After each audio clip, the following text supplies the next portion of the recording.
பொதுவாகவே ஒவ்வொரு நபிமார்களும் ஒவ்வொரு விஷயங்கள் தலை தூக்கி நிற்கக்கூடிய காலத்தில் இறங்குவார்கள்.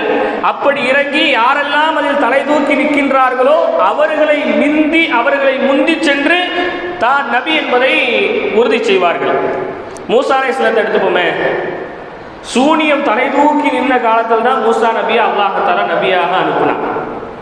இந்த எல்லா சூனியக்காரர்களை விடவும் மூசா நபி அல்லாஹ் ரப்பல் ஆலமீன் மேலோங்க செஞ்சான். எப்படி? ஒரு கம்பை போட்டாங்க, பெரிய பாம்பா மாறிச்சு, எல்லா பாம்பையும் அது தின்னுச்சு, அவங்கள நபின்ட்டு அல்லாஹ் தஆலா காமிச்சான்.